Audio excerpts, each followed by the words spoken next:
Orada yatıyorsun. Bir karısı da doktor. Bir karısı geliyor yanıma.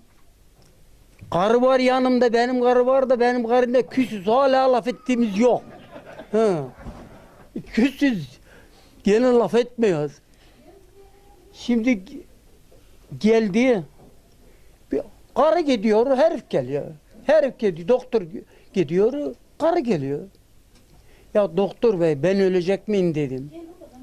Hayır hayır dedi. Durun.